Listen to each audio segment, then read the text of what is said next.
Boa tarde a todos, obrigado à banca pela presença e os presentes também. Então vamos iniciar a apresentação do trabalho, que faz parte do exame de qualificação do doutorado, intitulado Educação por Projetos em Engenharia, Metodologia para a Inovação Colaborativa. Nossa apresentação está organizada nos seguintes tópicos.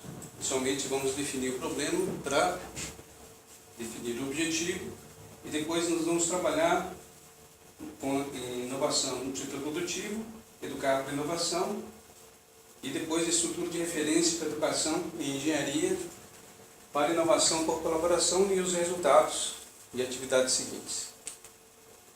Então, na definição do problema, nós colocamos inicialmente uma pergunta que exatamente busca deixar explícita, a formulação da existência de um problema, que seria: o engenheiro inovador é necessário? Então aqui nós colocamos uma questão que seria relacionada à formação do problema, mas que já se detectava no período pós-guerra, uma sociedade que começava a consumir de uma forma mais acentuada. E no período da década de 60, se observa que a educação ela tem uma limitação, ele cria um contexto que é pouco favorável à criatividade, por causa dos seus aspectos que traziam descontextualização. A educação ela era dogmática e não apreciava os valores que emergiam nessa sociedade no período pós-guerra. E por outro lado, nós tínhamos um outro fenômeno ocorrendo, que seria a globalização, onde a comunicação ela trazia um novo paradigma de que a informação ela estava rapidamente acessível, A economia, os mercados eram bastante dinâmicos, e dessa forma nós desenhamos uma demanda, considerando esse contexto, onde o profissional, de uma forma geral, ele precisava desenvolver duas competências essenciais: a técnica, que é chamada de hard skill, e atitudinais, que nós conhecemos como soft skills. Essas duas competências, então, elas são organizadas com o principal objetivo de desenvolver inovação, de tal forma que as instituições onde esse engenheiro fosse trabalhar ganhasse mais competitividade nesse contexto que foi colocado inicialmente. Então, o engenheiro inovador, ele é essencialmente o quê? Ele é um profissional que deverá ter, então, essas duas competências bem desenvolvidas, a técnica e a atitudinal, para promover a inovação. Então, respondendo à pergunta, sim, nós precisamos de um engenheiro inovador justificado por esse contexto. Outra questão, então, que surge imediatamente é como nós conseguimos ele. Então, nós temos três maneiras. A primeira aqui, centrada no professor, a mais conhecida, onde o professor estabelece uma visão de conjunto, apresenta informações novas que são importantes, um ponto de vista, provoca pesquisa, demonstra como se constrói conhecimento pessoal, ou seja, a partir do ponto de vista do professor, mostra a aplicabilidade. Entretanto, o que se consegue de uma forma enfática é a compreensão e o conhecimento, onde o professor ele organiza a informação de uma forma unidirecional e os estudantes eles são colocados em uma forma matricial, como está esse auditório agora. Então ele controla o tempo e o conteúdo. Outra forma que nós temos é um modelo centrado no estudante. Então, de um lado conservador e um pouco do outro lado mais progressista, onde eu considero o estudante um elemento central, ele tem mais acesso à fala, ele consegue falar mais tempo ou igual que o professor. A formação de aprendizagem se dá em pequenos grupos. O estudante auxilia na organização de conteúdos, ou seja, ele não é o responsável para criar o conteúdo, definir o conteúdo, mas ele é o que colabora para que esse conteúdo seja identificado. Os materiais didáticos são sempre disponíveis e não existe um padrão específico para a aula, para o ambiente de aprendizagem. Ele pode ser o tradicional, ele pode ser uma combinação de pequenos grupos. Então, assim, o professor e o estudante, eles se relacionam no nível mais próximo, e os dois conseguem gerenciar o tempo e o conteúdo. Esses dois modelos, então, são opostos, não são próximos. Entretanto, nós podemos buscar uma aproximação entre eles e criar outras formas, outros métodos que façam conciliação dos dois, que seriam os intermediários. Então nós temos a realidade aumentada, que basicamente faz uma pesquisa sobre a educação usando laboratórios virtuais, o Game-Based Learning, que aborda bastante a questão lúdica, o tutor virtual, onde existe um apoio virtual ao aluno, como se fosse um professor online, o Mobile Learning, né, que dá recursos de mobilidade, ou seja, a utilização do celular, Analytics Big Data e aprendizagem adaptativa, ou seja, eu vou coletando informações da aprendizagem do estudante e essas informações são utilizadas para que haja uma adaptação dos materiais que são utilizados para ele. A aprendizagem por pares é uma abordagem que utiliza a comunicação entre os próprios alunos para trabalhar conceitos, né? O estilo de aprendizagem individual trabalha a questão de como o estilo de aprendizagem do aluno define o estilo pedagógico. A aprendizagem orientada a processos define que o aluno ele tem que compreender a aprendizagem como se fosse um processo. A aprendizagem para aprender trabalha como o aluno ele tem que compreender a forma como ele coleta informações, como ele aprende. A personalização da educação seria uma adaptação do conteúdo para a forma dele aprender, né? E todos eles, então, de uma forma geral, fazem uma combinação dos dois métodos que foram colocados anteriormente. Outro aspecto que define o problema da educação, né, do desenvolvimento do engenheiro inovador, é exatamente os aspectos legais. Tudo isso parte a partir da LDB, né? E só em 2002, ou seja, de 96, somente em 2002 nós temos as primeiras diretrizes nacionais que regulamentam exatamente como tem que ser o perfil do engenheiro. E nessa diretriz nós temos uma informação importantíssima, ou seja, nós estamos conduzidos pelo Ministério da Educação para que nós desenvolvamos engenheiros que tenham competências, ou seja, o perfil desse engenheiro tem que ter competências técnicas, por exemplo, aqui no item 1 e no item 6 são puramente técnicas. Os outros 12 desses 14 sempre têm elementos que não são técnicos, ou seja, estão misturados, né? Como conduzir, interpretar, analisar, supervisionar, coordenar, identificar, supervisionar e assim sucessivamente. Então nós temos vários elementos, soft skills, que são apresentados de uma forma legal, né? Usando uma diretriz. Outro aspecto importante que sofreu uma pequena desaceleração seria a regulamentação profissional do sistema Confea, que em 2005 ele publicou a 1010 e ela parou em 2015. Agora, 2 semanas atrás em Curitiba, descobri que ela foi reativada pela 1073. Então, no texto que eu coloquei na qualificação, não é um referencial confiável para pensar o engenheiro inovador, mas agora esse quadro mudou. Outro aspecto importante é o ENAD, né? 57% das questões são estudo de caso e situações problema. Todo esse conjunto são informações que envolvem aspectos legais, né? Que dão certificação, que habilitam cursos, que dão diplomação bem específica para o engenheiro. E são exatamente uma demanda soft skills.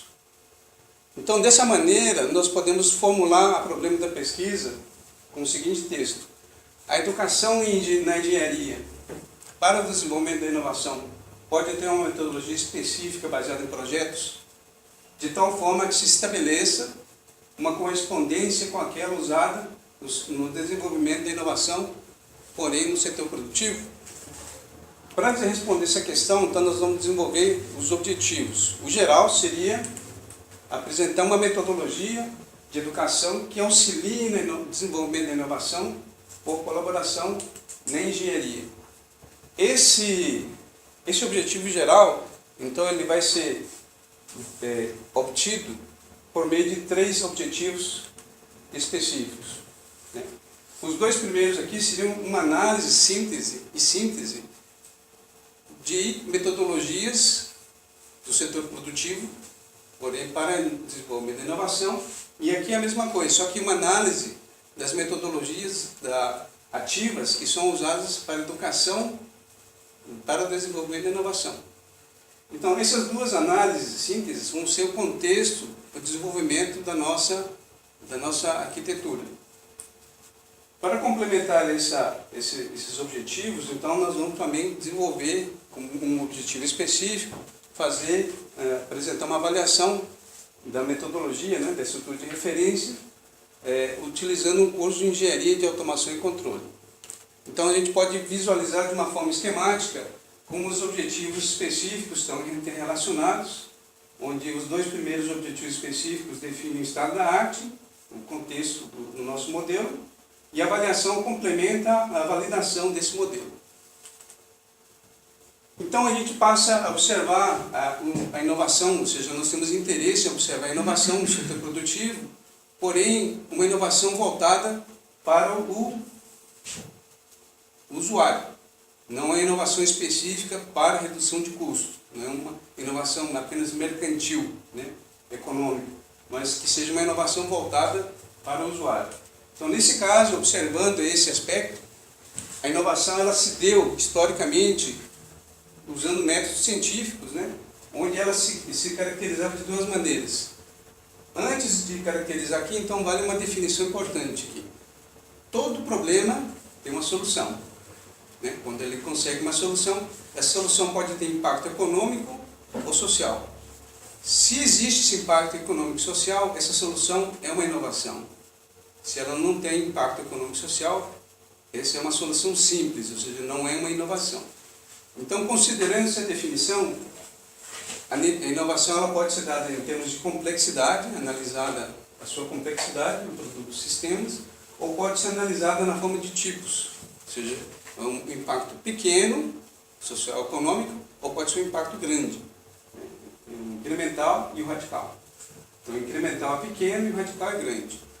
Então, dessa maneira, nós observamos já em um contexto de gestão de conflitos organizacionais, né, ocorrendo de uma forma paralela, o método científico, essa gestão de conflitos organizacionais, eles passaram a identificar soluções, mas não usando o método científico, mas sim usando métodos heurísticos, ou seja, processos heurísticos. E esse processo heurístico foi caracterizado como pensamento integrador.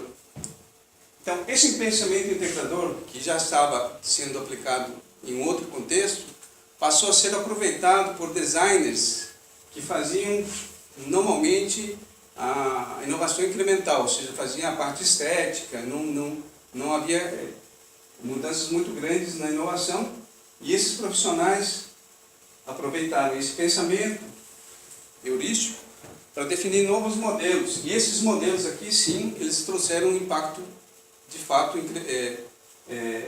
radical no desenvolvimento de produtos. E também, esse novo pensamento provocou um novo modelo que chama Open Innovation, né, que basicamente é baseada na cocriação. Entretanto, existe um problema de coautoria, né, que não são resolvidos, está em discussão, né, com relação a esse novo pensamento. Então, essa nova forma de gerar ideias, soluções inovadoras, elas são passadas para alguns modelos, né?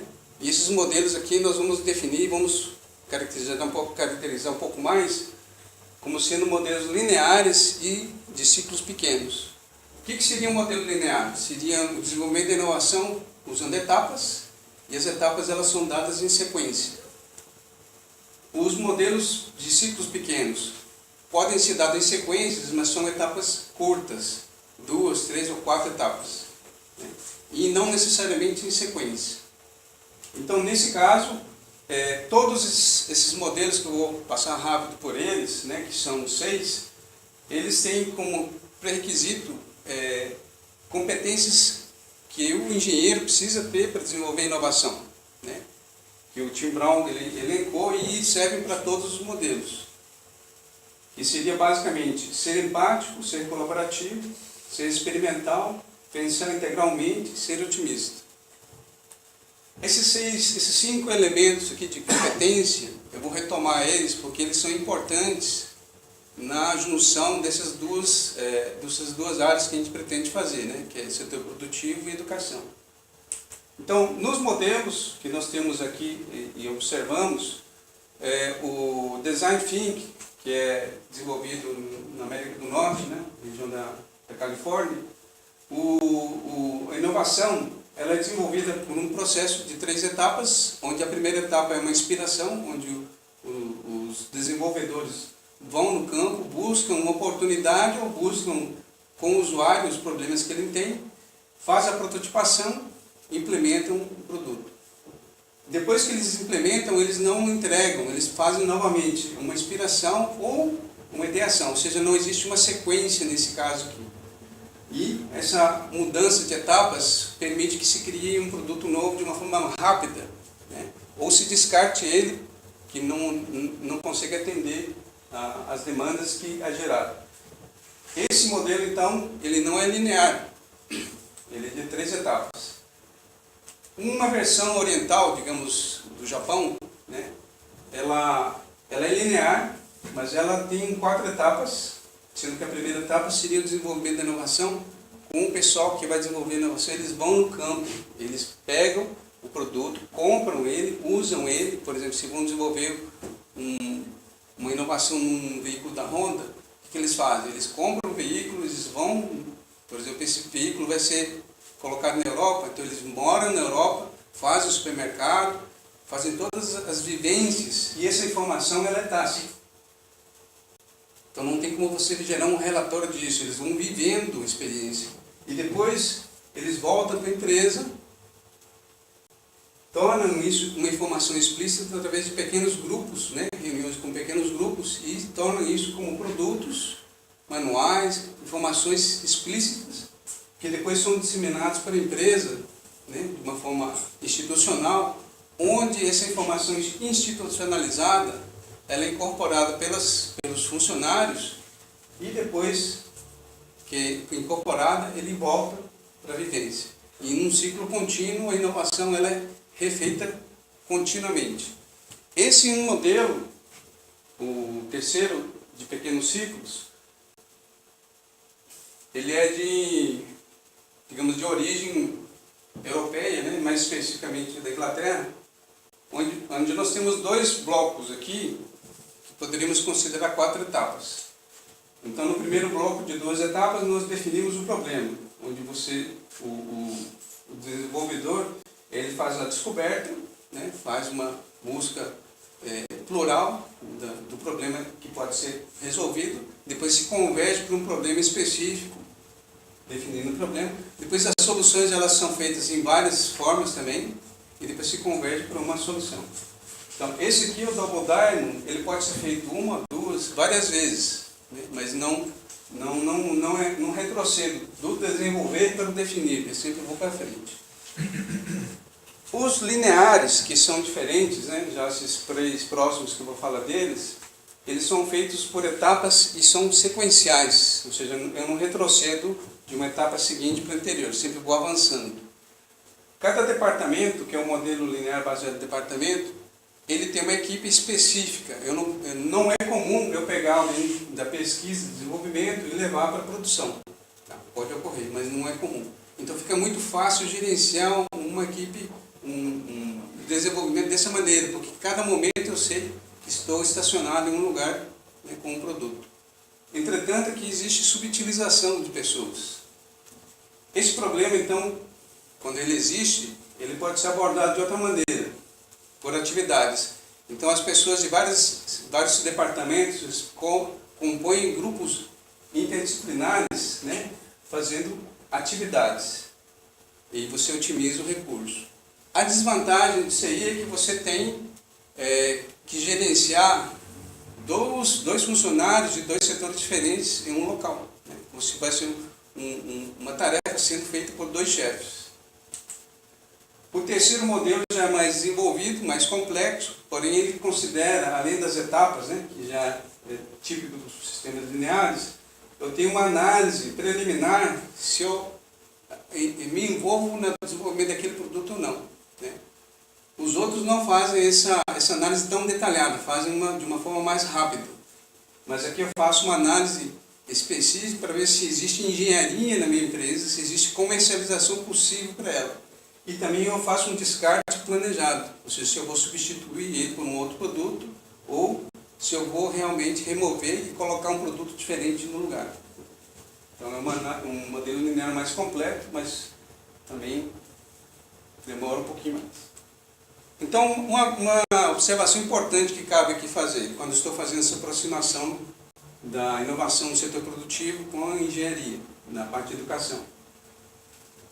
É importante observar que a educação é um processo de desenvolvimento humano, né? Portanto, não pode ser comparado. Então, a gente não quer fazer isso, não quer comparar a fábrica, né, de um veículo com uma escola. Não pode ser comparado com um processo a ser desenvolvido pelo setor produtivo baseado no lucro, pois a educação tem uma dinâmica humana, né, guiada por valores. Entretanto, nós podemos considerar o seguinte: o processo educativo é composto por vários sistemas dinâmicos, né, que envolvem o estudante, o professor e o conteúdo. E esse inter-relação entre esses elementos pode-se buscar uma associação desses processos dinâmicos com um pensamento inovador que se desenvolve no setor produtivo. Porém, o setor produtivo que considera enfaticamente o usuário. Então, é uma observação importante, onde a gente faz questão de destacar. Então, de uma forma geral, já que estamos buscando uma aproximação do setor produtivo, inovando com a educação, nós temos que observar que essa aproximação ela pode ser feita de três maneiras diferentes. Ou eu posso fazer inovação num nível maior, que é gestão institucional, cuidando dos recursos, um nível um pouco abaixo dele, que seria a filosofia educacional, cuidando do currículo, o processo educativo, que seria cuidando das práticas pedagógicas. Então aqui nós estamos tentando mostrar um recorte metodológico onde nós vamos localizar o nosso trabalho. Seria exatamente esse ponto aqui, considerando os níveis de educação. Então agora nós vamos para o lado específico da inovação, mas educar para a inovação. Então nós vamos considerar o conceito de educação como sendo um conceito amplo, né? Onde existe um processo humano, consciente, mas que busca objetivos bem definidos.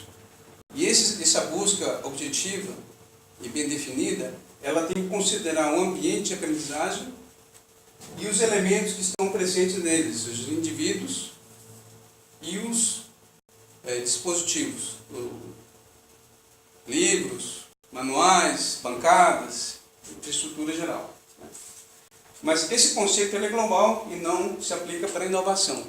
Para a inovação, então, nós vamos colocar, tendo essa perspectiva de inovação, de educação, a educação para a inovação pode ser considerada, compreendida como uma aplicação de métodos bem específicos, né, para o desenvolvimento humano, assegurando o crescimento das capacidades criativas e atendendo critérios ideológicos previamente definidos.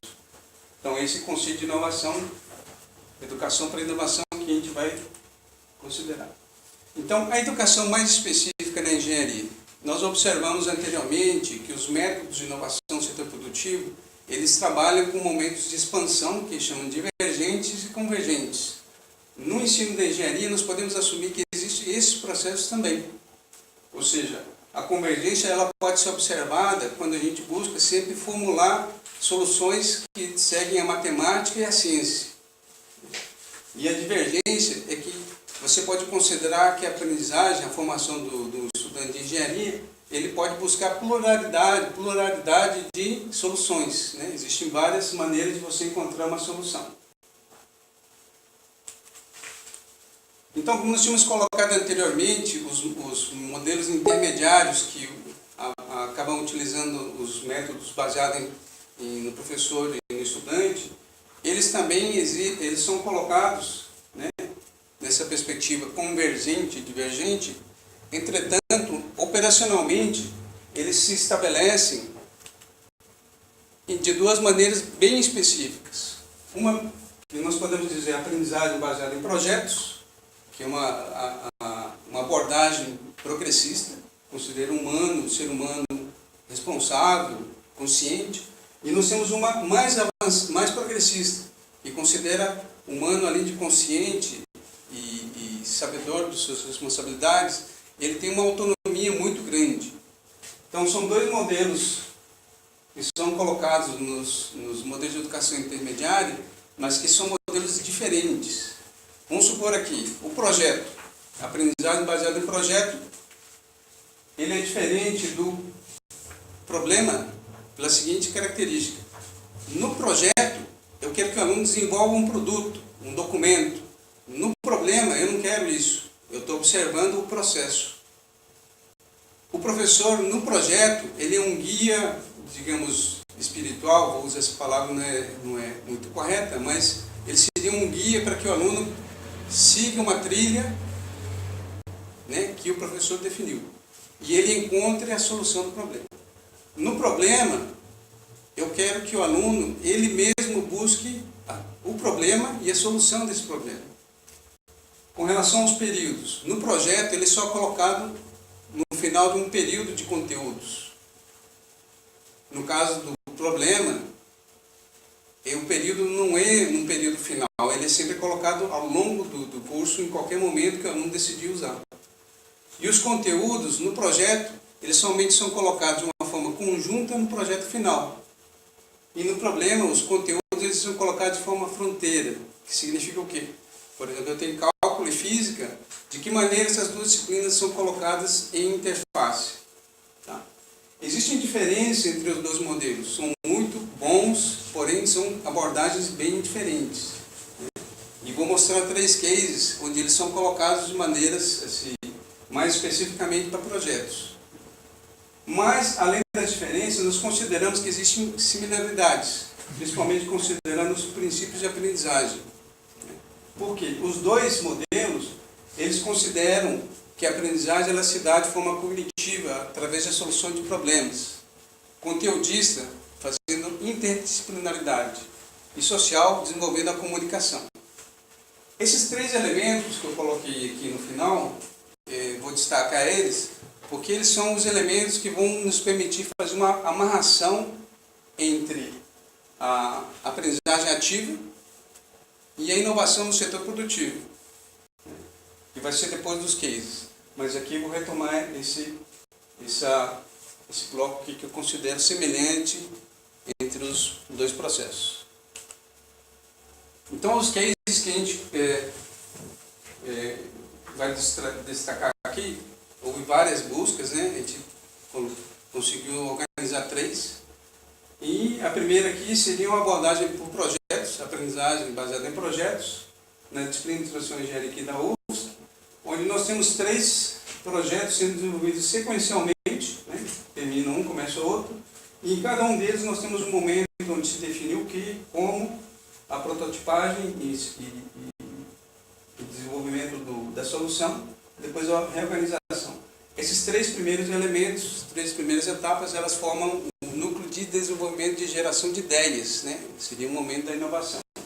E nessa mesma disciplina, o que se busca é fazer uma integração de conteúdos de forma então, que eu tenho uma abordagem interdisciplinar. Essa disciplina, então, ela tem 3 projetos. O primeiro projeto, ele trabalha nas abordagens que são colocadas aqui, onde estão descritos aqui o nível de aprofundamento que existe no conteúdo, né? E assim sucessivamente os projetos vão evoluindo. O segundo case seria engenharia de software da Unifei, né? O campus de Itabira, não é da Itajubá, é uma disciplina que é desenvolvida por projetos também. E o que acontece na disciplina? O aluno ele é colocado para escolher um projeto, um software. Ele vai desenvolver, por exemplo, gerenciamento contábil de uma indústria de papel. Então, ele vai fazer o software e vai desenvolver apenas a modelagem, ele não vai gerar o código, apenas o modelo. E como é que ele faz isso? Ele faz em 6 ciclos, o mesmo produto. Ele é feito de forma intercalada. Então, cada ciclo desses 6, existem conteúdos específicos que são colocados para ele desenvolver, né, e incorporar no projeto dele. De que maneira é feita isso? Equipes que são feitas lá, nós temos, existem lá que a gente visitou, existem equipes de 6 alunos, 5 alunos, tem umas com 4, mas cada um desses alunos, eles recebem uma função. Por exemplo, tem um líder, o relator, o redator e o porta-voz. Né? E quem não é, esses 3 é o resto, né? Que seriam os membros daqui. No ciclo seguinte, o líder vira redator e assim vai circulando. Né? O que é a função do líder? Ele coordena as entregas, né? As atividades que são dadas como tarefas. O redator ele faz a documentação e o porta-voz ele faz a apresentação dos relatórios que vou colocar aqui. Como é que são esses relatórios? Em cada ciclo tem duração de 2 semanas, portanto, como são 6 ciclos, são 12 semanas, que abrange um semestre. No primeiro ciclo, num ciclo qualquer, né, pode ser primeiro, existe um momento de fixação de conteúdos. Essa fixação de conteúdos a gente chama de prova prévia. E depois é feita uma bateria de inovação, onde o estudante ele entrega 2 perguntas, no total a turma está com 32 perguntas, é levado para a sala de aula, é discutida, e depois aquele estudo daquelas perguntas são incorporadas no projeto, né, no software que eles estão modelando. E o apresentador do grupo apresenta para a turma inteira. Na semana seguinte é feita a segunda bateria. E aquele tópico, então, do ciclo ele é encerrado e apresentado também. Então, esse aqui seria o segundo case. O terceiro case já trabalha com as 2 metodologias. Tá? Como eu tinha comentado com vocês, por problemas, ele é mais progressista, ele considera o aluno mais autônomo. E aqui você tem que guiar ele mais. Então, eu vou mostrar só por projetos, mas é bem interessante essa estrutura curricular. O curso inteiro é por projetos, né? Não é uma disciplina. Então, nós temos 6 instrumentos que são utilizados para desenvolver inovação na engenharia, no curso de engenharia biomédica na PUC em São Paulo. Então, a sustentação teórica interativa é praticamente uma aula normal. Todo mundo fica sentado e é dado conteúdo, eles discutem. O material fica online, eles fazem um método que se chama Flipped Classroom, ou seja, o material é colocado, eles discutem e é apresentado. Se ninguém tem dúvida, o professor fica dando aula. Sustentação laboratorial, são aulas práticas, mas depois vou voltar a isso aqui. Sustentação teórica básica. Tirei isso.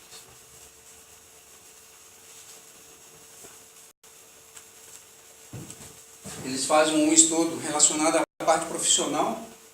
E os 2 itens aqui, problematização e projeto, são as técnicas, não são aulas, são as técnicas que são utilizadas. E a tutoria gira em torno disso aqui.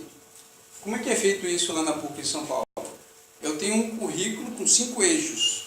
Cada eixo que é colocado aqui, ele define um módulo no ano. Então eu tenho 5 módulos de março até dezembro. Cada módulo, por exemplo, no primeiro ano, eu tenho 5 módulos referentes aos 5 eixos. E o módulo, por exemplo, que define corrente contínua, é um módulo, não é uma disciplina, é um conjunto de disciplinas que são colocadas dessa maneira assim. Em 7 semanas, a 7ª semana é uma prova. Nas 6 primeiras semanas são 6 projetos. Por exemplo, esse projeto aqui, desfibrilador cardíaco, ele é apresentado, vou colocar aqui como é que ele é apresentado, mas ele basicamente o quê? Ele agrupa várias disciplinas, vários conteúdos, e são trabalhados como se fossem no guarda-chuva do projeto. Né? Estão associadas para a solução daquele projeto. E como é que é feito isso?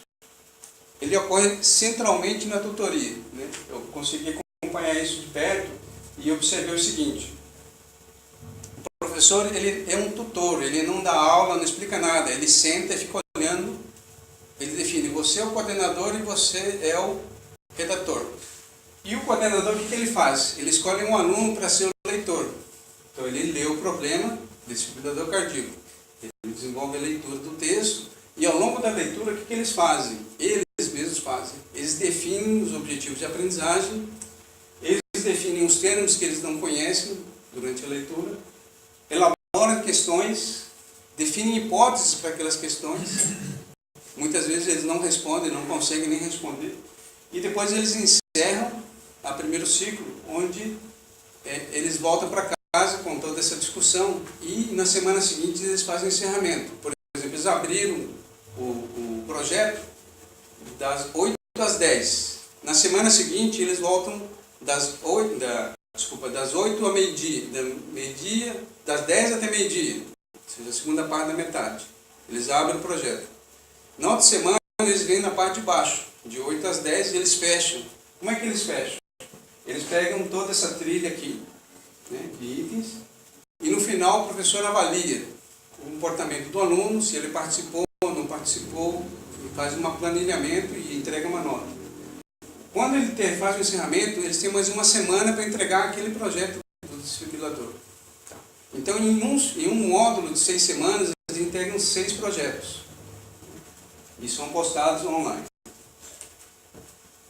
Como é que eu vou amarrar, então, a perspectiva que o setor inovativo tem, o setor produtivo tem com relação à inovação e os métodos ativos?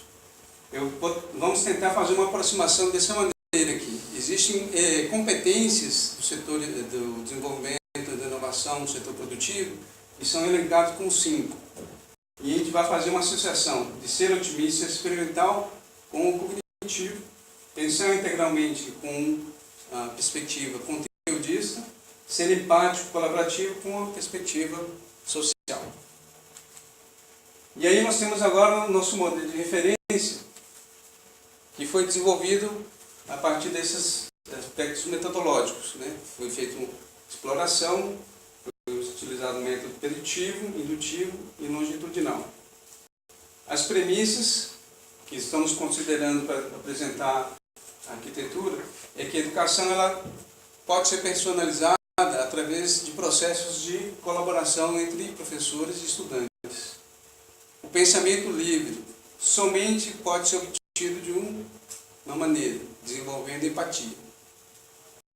A formação da inovação ela se constrói por ciclos de contextualização e ciclos onde tem propostas livres, o aluno ele dá soluções, implementa e testa. E quanto mais vezes eu faço isso, maior a probabilidade de eu gerar uma inovação na solução que ele faz. Então aqui nós temos os valores. Como a gente quer aproximar o setor produtivo com a educação, a gente tem que observar rapidamente que existe uma diferença e ela é essencialmente definida pelos valores que são colocados para implementar. Então, nesse caso, os princípios que estão colocados aqui, inovação, estão ligados ao social e à ética. O valor de empatia está ligado à comunicação e à imersão. Usabilidade ligada ao pragmatismo. A interdisciplinaridade ligada à integração local e aos conteúdos. A modularidade está ligada à autonomia, a adaptabilidade à personalização, a integralidade ao conjunto e ao contexto e a sustentabilidade e a autogestão. Esses valores, então, não podem ser levados como material didático. Nós precisamos trabalhar para que eles sejam traduzidos para o ambiente de aprendizagem. Então, dessa maneira, o que a gente faz?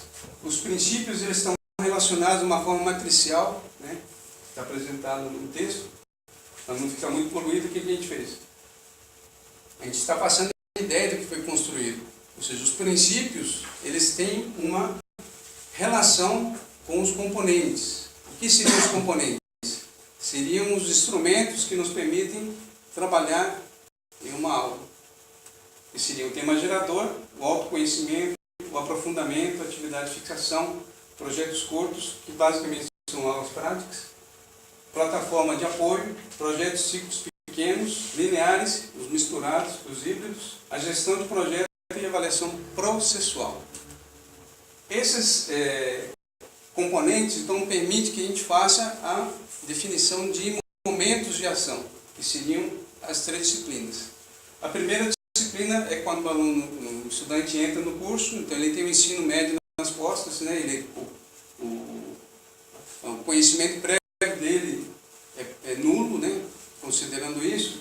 Então nós vamos fazer uma abordagem de ciência, tecnologia e sociedade de uma forma mais intuitiva, né? A gestão de projetos também é feita de uma forma intuitiva. Então não são cobradas ferramentas nesse aspecto, né? Mas é desenvolvida a inovação nessa parte inicial dessa maneira. Quando já tem o ciclo básico concluído, a disciplina básica, ele teria uma disciplina específica de ciência, tecnologia e sociedade para que ele pudesse desenvolver consciência social, consciência do ambiente onde ele está inserido, e ele pudesse colocar isso em uma segunda disciplina de projetos, né, de uma forma mais sistemática, juntamente de uma forma sistemática com gestão de projetos. Em seguida, haveria uma disciplina de ética, e por que não colocar ética antes?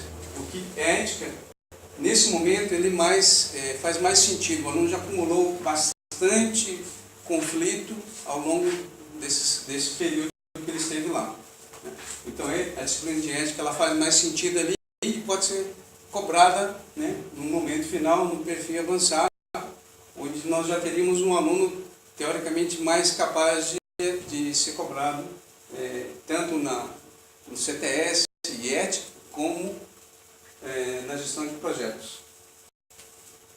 Então, as disciplinas, as 3 que são colocadas ali, elas são também novamente associadas de forma matricial com os componentes. Resumindo, isso aqui significa o quê? Que eu quero definir valores que eu quero levar na formação da inovação, mas eu vou fazer isso de uma forma indireta, definindo componentes, né? E esses componentes definem as disciplinas. Os requisitos que a gente... então, nesse momento aqui, já interrompemos o que definiríamos um modelo, né? Ou seja, a estratégia de referência. E agora nós vamos mostrar alguma maneira de implementá-lo. Como poderíamos implementá-lo? Nós vamos considerar os requisitos iniciais. Ou seja, nós vamos, como requisitos iniciais, nós temos o desenvolvimento contínuo de ideias novas, incentivado que haja sempre desenvolvimento de ideias. O material, ou seja, os momentos que se criam sempre tem que tomar decisões. Nós temos que buscar que essas disciplinas sejam colocadas de forma funcional para que haja momentos de aula prática. Um banco de experimentações significa que eu tenho que criar momentos práticos continuamente para que o aluno consiga desenvolver todos aqueles valores que a gente colocou. E humanismo e sustentabilidade também como um requisito inicial para elaborar a implementação das disciplinas. As etapas de desenvolvimento dessa implementação, então nós temos aqui 5. A primeira, nós identificamos qual é a disciplina, se ela vai ser colocada em função do seu objetivo, do seu conteúdo, se ela é um nível básico, intermediário ou avançado. E depois nós vamos planejar as ações, que seria exatamente diagnosticar o grupo de alunos que nós temos, planejar as atividades práticas e depois fazer encerramento desse ciclo de trabalhos, de atividades na disciplina. Sendo que o diagnóstico ele permite que a gente selecione alguns alunos com perfis diferentes. Não quer dizer que um aluno preguiçoso e o ativo tem que ser colocado juntos. Ao contrário, tem que ser colocado um aluno que é leitor e um que é mais bancado, né? Então aí existe uma complementação. Depois realizar as atividades práticas semanais em conjunto com 2 projetos semestrais, usando aulas de laboratório mediadas por plataformas web e usando métodos de gestão de projetos. E por último, realizar os feedbacks de aulas teóricas e desenvolver a compreensão de conceitos. Agora, os resultados de atividades que serão desenvolvidas a seguir. que a gente vai buscar é desenvolver toda essa construção que a gente colocou aqui como se fosse uma divulgação para especialistas. Ou seja, eles conheceriam a nossa metodologia nesses três aspectos, né? Os valores, os princípios, os componentes e as disciplinas, e depois veriam os resultados que a gente está tentando construir. E aplicaríamos um questionário baseado na escala de Likert, que seria basicamente o quê? Nós fizemos uma estruturação aqui em 2 blocos com relação aos questionários. Umas perguntas que não estão concluídas, podem ser que nós colocamos mais itens aqui, mas colocamos inicialmente se a pessoa que participou, né, conheceu o nosso método, um especialista que conheceu o nosso método, ele observou que existe capacidade de desenvolver soluções, né, e de que tipo. Se ele percebeu que o projeto ele está contextualizado ou está, digamos, forçando a amizade em cima de uma disciplina que não deveria. Ou se a ética ela está presente, né, se eu estou permitindo que a ética seja desenvolvida também na disciplina. E com relação ao bloco de colaboração, a mesma coisa seria a motivação e a comunicação. Então, esses 2 aspectos permitem que a gente faça uma validação do que a gente gostaria de observar em um certo grau de pertinência ou não, né, com relação aos especialistas e buscar uma validação para a nossa metodologia. As contribuições parciais são 4. A primeira delas seria uma pesquisa da necessidade que nós temos de uma investigação científica na área de educação e engenharia, fazendo desenvolvimento da inovação. Porém, o que nós fizemos? Nós indicamos também alguns elementos potenciais de pesquisa, né? Que seriam aqueles 10 que nós descrevemos. Uma pesquisa sobre modelos de desenvolvimento de inovação no setor produtivo. Isso já existe, né? Porém, o que nós fizemos? Nós contribuímos com uma visão desses processos, dos processos desses modelos, quanto às competências básicas, arquiteturas, vantagens e desvantagens. E também, além desses elementos, foi apresentada uma associação, ou seja, criamos uma pontezinha dessa análise para os modelos de abordagem de estudo do sistema educacional, né, que seriam os métodos ativos, em uma forma geral. A terceira contribuição é uma pesquisa exploratória sobre educação para inovação de engenharia, possibilitando uma visão do estado da arte, observando questões em aberto, tais como a falta de uma metodologia específica para o desenvolvimento da inovação no contexto pedagógico. Isso não tem, não encontramos, aqui não encontramos. Então, a nossa contribuição ela se coloca exatamente nesse aspecto, né? Se justifica pela ausência dessa metodologia específica para o desenvolvimento da inovação no contexto pedagógico. Pode ser que exista no contexto institucional, curricular, mas não é no aspecto pedagógico. E essa pesquisa nós estabelecemos um network de trabalho, onde nós vamos fazer contato com algumas universidades que potencialmente vão dar continuidade a esse trabalho que está sendo feito. E a última contribuição é exatamente a arquitetura, que seria a construção de uma proposta, de uma estrutura de referência para a educação e engenharia, para a inovação por colaboração, definir seus princípios, componentes e uma relação com os mesmos em uma arquitetura composta por 3 disciplinas. Outras atividades serão organizadas. O perfil básico será trabalhado com a disciplina de Introdução à Engenharia, Automação e Controle. A intermediária, projeto integrador, pode ser que seja outra disciplina. Perfil avançado seria trabalho de conclusão de curso, pode ser que seja outra disciplina. Então a primeira está mais definida e as outras 2 não. Mas já temos uma indicação que pode ser feita a implementação dessas que eu coloquei. Então na Introdução à Engenharia nós já fizemos uma adaptação, né, seguindo esses valores, onde nós mudamos aquela figura que eu coloquei antes, né, onde nós tínhamos apenas ciclos teóricos e práticos, tudo juntos. Nós fizemos uma mudança, onde temos um ciclo teórico, onde nós desenvolvemos inovação nos 2 últimos módulos, contextualiza, faz a proposta, projeto detalhado e montagem de teste, só que esses dois últimos são feitos em 4 ciclos, né? Onde em cada um desses ciclos se levanta hipóteses, descreve testes, faz testes, documenta o ciclo.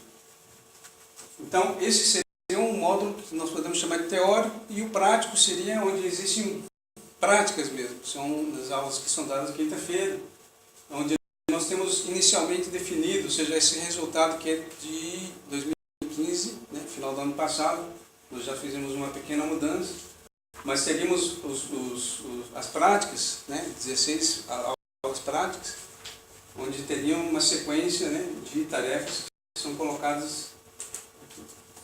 Outra coisa que nós temos para apresentar como resultados são 4 artigos. O primeiro e o último são 2 congressos internacionais.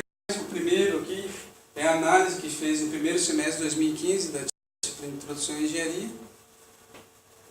O segundo e o terceiro são as análises são feitas no contexto de educação, ou seja, no tripé conteúdo, professor e estudante, nós estudamos quais são os problemas que existem. O segundo aqui faz a análise da que a gente chama de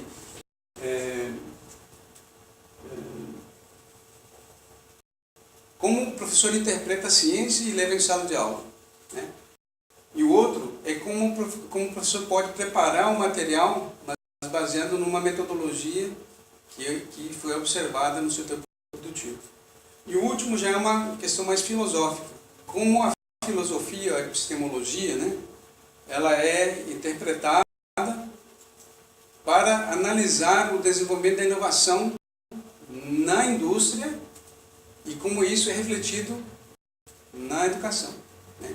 Então é um artigo mais abrangente, né? Nós tivemos colaboração com o pessoal da ECT, da produção, da mecânica, fizemos um trabalho interdisciplinar.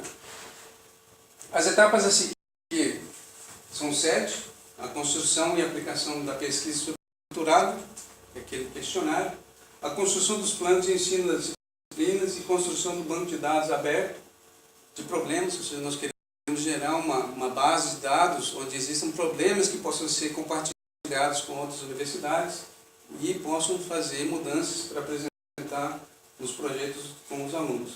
A continuação da avaliação do perfil básico, continuar com a introdução à engenharia, avaliar o perfil intermediário e avançado, que são aquelas 2 que estão em aberto, publicação de resultados, redação final da tese e a defesa. Então, essas 7 etapas estão seguindo essa agenda aqui, para esse ano, para o ano que vem e para 2018.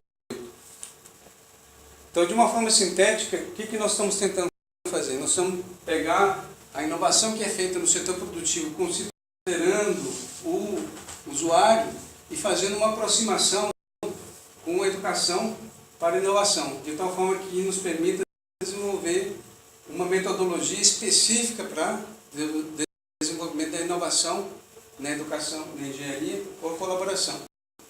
E uma síntese disso seria esse slide aqui, onde eu estou tentando traduzir valores que a gente acredita que sejam importantes serem colocados na educação, através de componentes que viram disciplinas que têm essa arquitetura aqui.